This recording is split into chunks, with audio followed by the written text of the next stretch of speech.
Hi there, and welcome to Andy Robinson RC.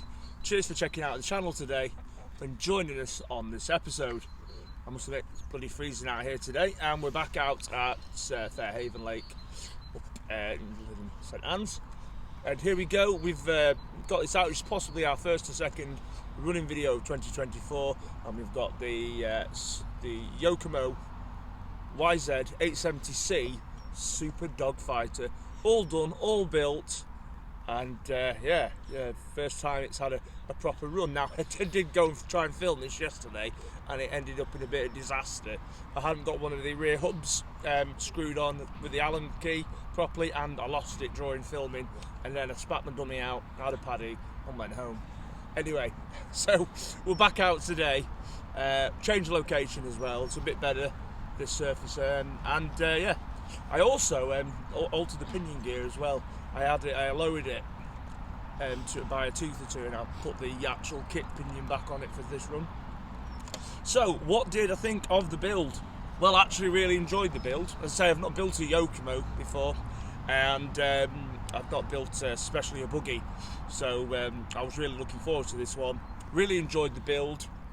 It wasn't overly difficult. There's a couple of things that need to watch for, but on the whole, not bad at all. Now, one of the big things that I did is when I built up the oil diffs in this, the bevel gear that sits in the bottom of the diff I hadn't had seated properly. It sits on top of a little pin, and I didn't get it seated properly, so when I did it was on the second diff I'd built, so when I built it all up, it wouldn't rotate properly, and then oil started pouring out of it, and I had it and I looked at it, I thought, what have I done wrong? Anyway, I took it to pieces twice to eventually realise that the little bottom gear had just not sat properly. So as soon as I'd altered that, put it back together, that was fine. So do check you get them all seated properly. It was just an easily missed thing. Other tricky things were getting the bring it closer, is not on this one, but these E-clips were a bit fiddly, especially on the inside of the wishbones. Trying to get them on, I find that a bit tricky. Generally E-clips are not too bad, but seemed a bit tricky on this one.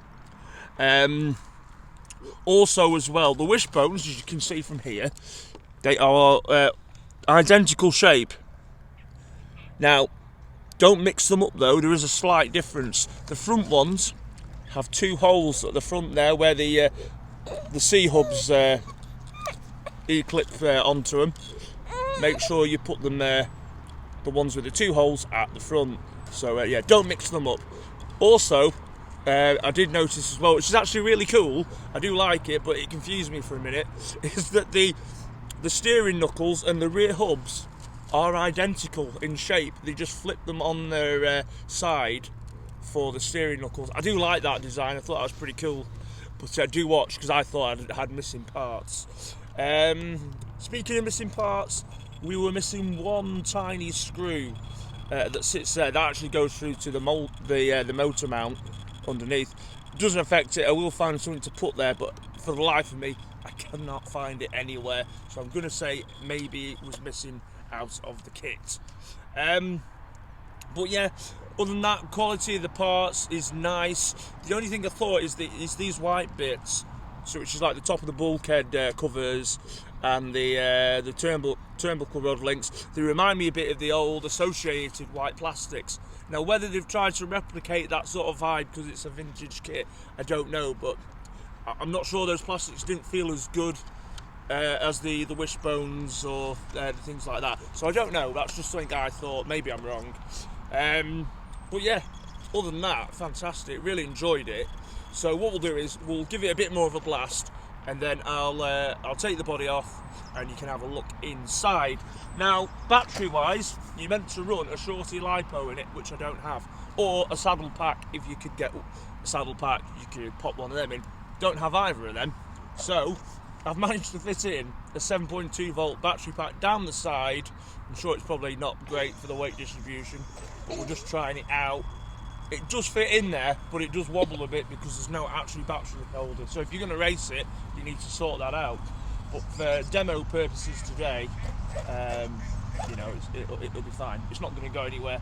Under trays on, I've velcroed the shell down. So anyway, let's give it a bit more of a blast. It is buttery smooth though. It's really nice. It's going exactly where I want it to go. Love it, absolutely love it. Now you can hear a bit of a clunk. I actually think that's the battery moving around when I'm driving the car more than anything. But yeah, it's all really nice and smooth and quiet as well. So yeah, you have to let me know what you think of the colour. I didn't go box art. I went for this. It looked a bit more yellowy on the pictures I did of it, but it's like a mustard yellow. This bit like Camel Trophy Land Rovers, but I quite liked it. I want something that was a bit retro looking, and I quite like the way it's turned out. So yeah, very good. I haven't really set the slipper on this yet as well.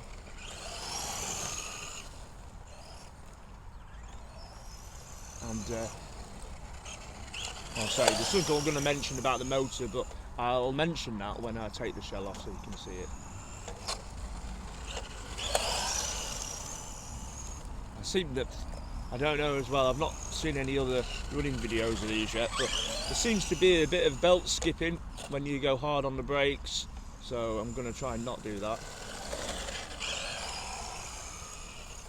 I'm not sure what that is. As I say, it's not, I don't think it's the diffs being eaten or anything like that. I mean, it's got gear diffs, so it should be alright. But it sounds alright.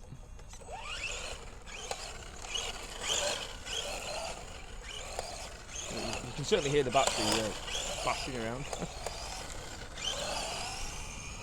Yeah, it's super nice, this. Does it justify the price? I still think it's a little on the pricey side, considering you can get the Kayasho 87 wheels prototype cheaper than this. So I do think they've probably still priced it a bit high, you know, but you can't buy one in the UK at the moment. All the first batch totally sold out, so they're probably going to sell enough of these things. But yeah.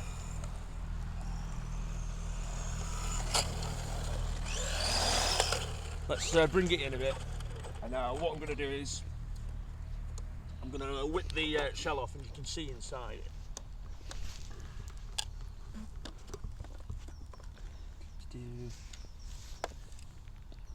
Might not lose these clips, they're big and silver today. Right, let's take this off. A little dibbler. That's got to come off as well. Right, yeah. So there you go, you can see, I'll pick it up and we can see it easier. So there you go, that's it built. Now you can see, look at my awesome battery there, just sat there wobbling around. So you're going to run it properly, especially like I'm doing it, you need to sort that out, or you need to just put a LiPo in and put the proper LiPo mount that comes in the kit. Just move my hair out of the way. So yeah, got a nice, pretty quick e-tronic servo in there, still running my trusty 40 meg radio, hobby quick run 1080 ESC. Now that's the motor I went for. Hey, my alarm's finally going off on my remote. I went with that motor because that's what I had, or could get hold of relatively quickly. 17 turn modified sport tune motor. Not the one I want to put in, so I am looking for a more ideal motor. Now, interestingly, in the manual, it recommends that you either use a 17.5 brushless motor up to a 35 brushless motor, or a 21 turn to a 27 turn brush motor. So I thought that's a bit strange, really, because they've updated. You know, it's got got all new driveline in it, you know, transmission. So why have they done that?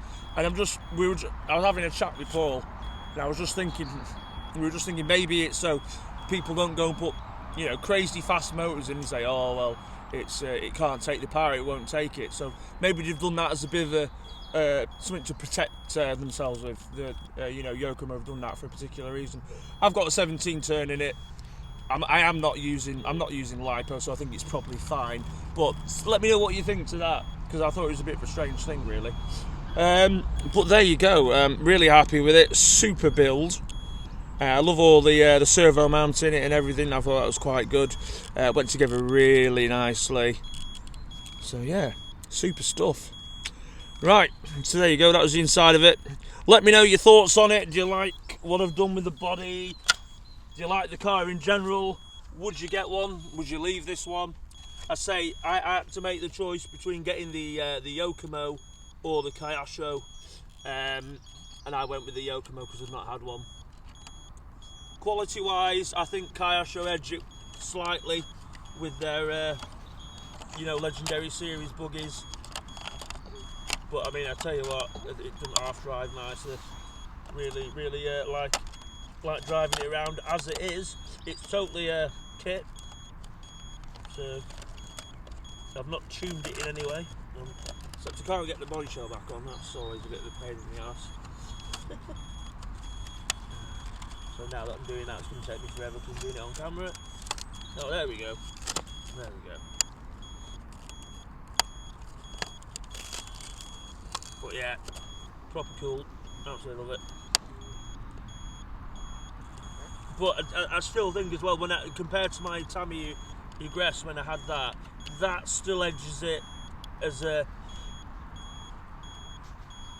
slightly more quality kit, I think, in terms of materials as well, and sort of the money you're spending on both cars.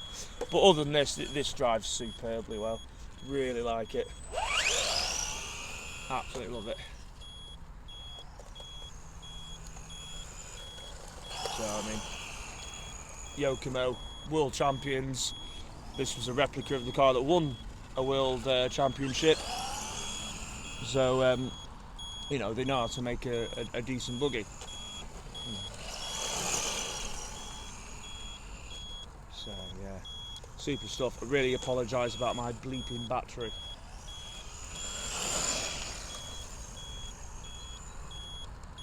Anyway, we'll bring it in.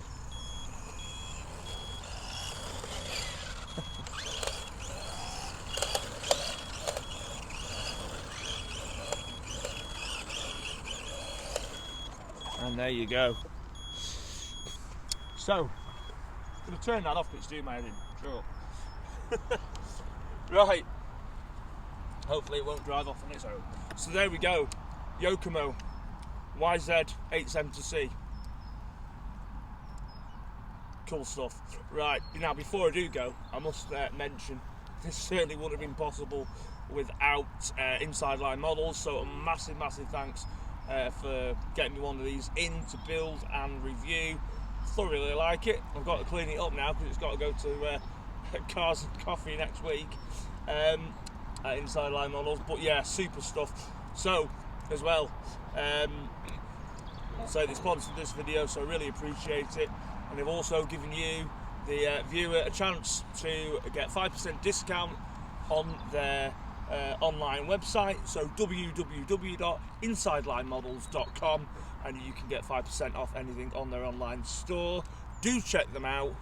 A fabulous shop and great people as well, and a massive thanks to Paul, Janice and the team for hooking us up with this kit. Really appreciate it, and it's been a massive help. Right, we're thoroughly cold now, and we're off to go and get some McDonald's. Right, cheers for checking this one out. Hopefully we'll have some more videos coming up for you soon. There is other stuff in the pipeline, but we're going to go for now. Right, cheers for checking this one. Look after yourselves and take care, and see you all soon. Bye.